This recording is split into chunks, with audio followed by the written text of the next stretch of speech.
এই রায় হবে যে এটা একদমই ভাবিনি। কারণ হাইকোর্ট থেকে যখন সুপ্রিম কোর্টের রায়টা গেল, সেটা তখন কিছুটা হলেও মনে আশা ছিল যে না, হয়তো দেশের সর্বোচ্চ আদালত থেকে হয়তো এই ধরনের বিচার হয়তো হবে না।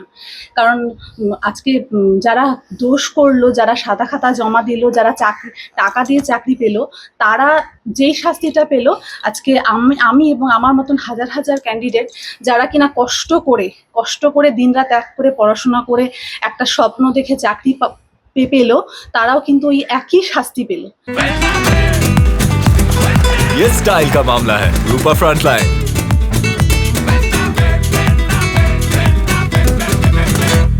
এটা তো কখনো কোনোদিনই কাম্য না। একজন খুন করে যে শাস্তি পাবে আর একজন নির্দোষ সে একই শাস্তি পাবে, এটা কখনোই কাম্য না।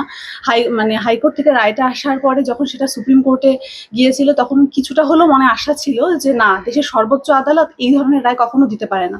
একদম এটা ধরে নিয়েছিলাম যে যোগ্যদের সাথে কখনো খারাপ হবে না, বা যোগ্যরা অবশ্যই সুবিচার পাবে। কিন্তু আজকে দেখলাম যে সেটা সত্যি একদম ভুল ছিল আমার ধারণাটা। কারণ আমরা দেশের সর্বোচ্চ আদালত কিন্তু ওই একই রায় বহাল রাখলো। এটা আমাদের জন্য, যারা যোগ্য চাকরিরত আর কি, শিক্ষক শিক্ষিকা, তাদের জন্য এটা একটা ভীষণ একটা আজকের দিনটা একটা অন্ধকারময় দিন বলবো আর কি। কারণ এর থেকে তো খারাপ কিছু হতে পারে না। দেশের শীর্ষ আদালত গত 1 বছর ধরে হাইকোর্টের কথাই বলেছিল যে তালিকা সেগ্রিগেশনের কথা, কিন্তু 1 বছর ধরে কিন্তু কমিশন সেই তালিকা দিতে পারেনি। কোথাও কি মনে হচ্ছে কমিশনের ব্যর্থতার কারণেই আজকে? অবশ্যই কমিশনের ব্যর্থতা আছে, এই ব্যর্থতা, এই দায়টা কমিশন এড়াতে পারবে না। তবে যেটা আর কি, স্কুল সার্ভিস কমিশন কিন্তু তারপর একটা লিস্ট দিয়েছিল অযোগ্যদের।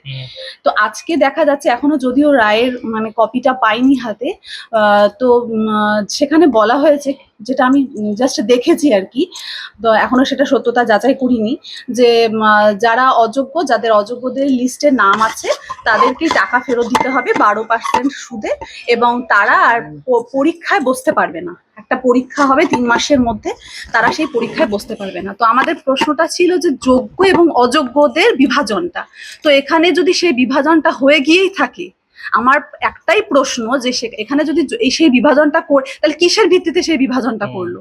যে অযোগ্যদের পরীক্ষায় বসতে দেওয়া হবে না, অযোগ্যদের টাকা ফেরত দিতে হবে যাদের লিস্টে নাম আছে। তাহলে যাদের লিস্টে নাম নেই, তাহলে তাদেরকে ওই একই সাথে একই শাস্তি দেওয়া হলো? এটা কখনো মানা যায়?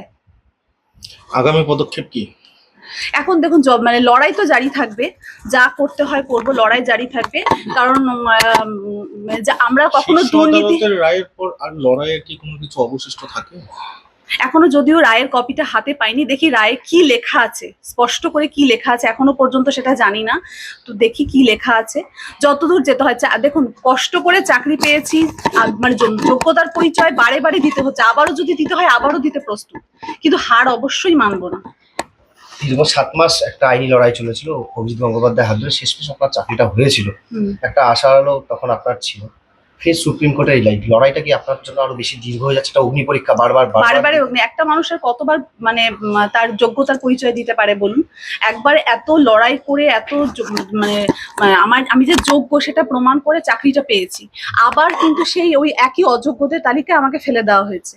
তো এর একটা মানুষের কতবার একটা কিছু, সবকিছুরই তো একটা বিরতি আছে। তো এখন বলছে আবার যদি নতুন করে পরীক্ষা দিতে হয়, মানুষের তো কর্মেরও একটা বিরতি আছে। একজন মানুষ কিন্তু 80-90 বছর পর্যন্ত একই গতিতে কাজ করতে পারে না। তো সেরকম পড়াশোনারও তো একটা বয়স আছে। আজকে আমি 6 বছর 7 বছর আগে যেভাবে পড়াশোনা করে যেভাবে আমি চাকরি পেয়েছি, বা যেই মার্কসগুলো পেয়েছি, সেটা যে আমি এখন পরীক্ষা দিয়ে সেই একই মার্কস পাবো, সেটা কি আমি বলতে পারবো? তাহলে এক প্রকার কমিশনের ব্যর্থতার জেরেই আপনাদের আজকে এই পরিণতি হলো? একদমই তাই। প্রথমে হাইকোর্টে থাকাকালীন অবস্থায়, এই কেসটা হাইকোর্টে থাকাকালীন অবস্থায় যদি সঠিকভাবে তথ্যগুলো তুলে ধরতো, তাহলে আমার মনে হয় না যে এটা দেশের সুপ্রিম কোর্ট পর্যন্ত যেত এবং এতদূর জলটা গড়াতো। আজকে সুপ্রিম কোর্ট থেকে ওই একই রায় আমাদের যোগ্য ক্যান্ডিডেটদের জন্য একই রায় হলো, যেটা কখনোই কাম্য ছিল না।